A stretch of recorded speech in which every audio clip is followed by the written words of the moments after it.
গৃহকর্মী কম বেশি সবারই বাসায় আছে, যাদের সামর্থ্য আছে, আবার যাদের সামর্থ্য নেই তাদের নাই। তবে অনেকে আছে হচ্ছে গৃহকর্মীদের সঙ্গে এত খারাপ ব্যবহার করে।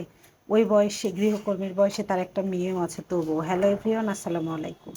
তো আজকে আমি হচ্ছে বিকালে বাহিরে যাচ্ছি। উনি হচ্ছে যখন যেটা দিনে দিনে বড় হচ্ছে বাবু, আর যখন যেটা বলতেছে, মানুষ বলে বাচ্চাদেরকে নাকি চাইলে কিছু দিতে হয় না, এমন পরিস্থিতি এনে হচ্ছে দাঁড় করায় যে না দিলে উপায় হয় না। আমাদের সময় মনে হয় আমাদের এত চাহিদা ছিল কিনা জানি না, তবে আমার মা বলে যে আমার বাচ্চাদের নিয়ে আমি বেশি কষ্ট করি নাই, সেজন্য আমি মনে করি যে আমাদেরকে নিয়ে মনে হয় এত কষ্ট করে নাই আমার মা। তো যাই হোক, উনি বাহিরে যাচ্ছে, এজন্য একটু আমি সেপে চলতে চাই। হেজাবটা পরলে আমার তাড়াতাড়ি হয়, এই জন্য আমি হেজাবটাই পরি।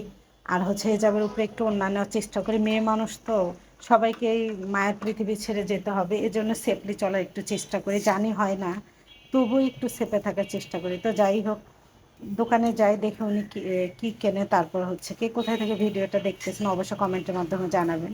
ভালো লেগে থাকলে লাইক কমেন্ট শেয়ার করবেন।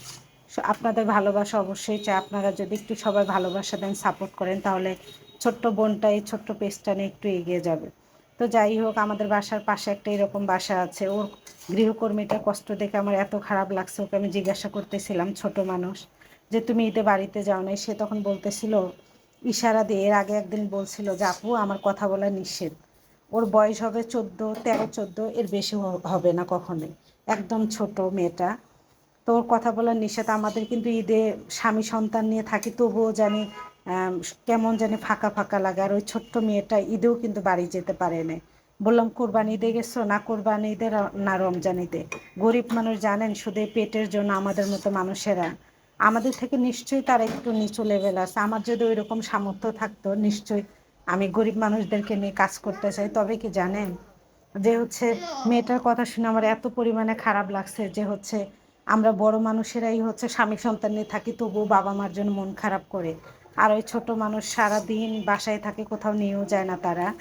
তো ঘরবন্দি থেকেও বাড়িতেই মানে বাড়িতে যেতে পারে না।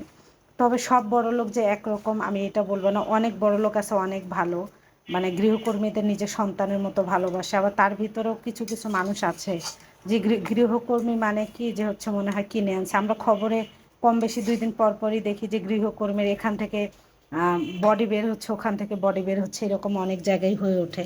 তো সবাইকে এক পাল্লায় কিন্তু মাপা যাবে না, তাহলে কিন্তু দুনিয়াটা এক এখনো থাকতো না। ভালো মানুষ আছে বিধায় দুনিয়াটা কিন্তু আছে। তো যাই হোক, যাদের বাসায় গৃহকর্মী আছে, আমি কাউকে অসম্মান করে কথা বলতেছি না। সবাই একটু নিজের হচ্ছে সহানুভূতিটা দেখাবেন। গরিবদেরকে ভালোবাসলে আল্লাহ আপনাদেরকেও ভালোবাসবে। তো যাই হোক, আমি হচ্ছে দুপুরের খাবারটা আপনাদের সঙ্গে শেয়ার করলাম। মানে আমার মনে হয়েছে যে হচ্ছে আমি একটু কিছু বলি। হ্যাঁ, আমার দেখে মেয়েটার এত খারাপ লাগছে, যে ছোট মানুষ, বাবা মা ফোন করে খোঁজ খবরও নেয় না। ওই যে ওর হচ্ছে যার বাসায় কাজ করে সে হচ্ছে সব কিছু হ্যান্ডেল করে, এরকম আর কি। তো এই জন্য আর কি অনেক খারাপ লাগলো মেয়েটার কথা শুনে। আবার অনেক আপুরা আছে অনেক ভালোবাসে গৃহকর্মীদের। তো যাই হোক, সবাই ভালো থাকবেন, সুস্থ থাকবেন। দেখা হচ্ছে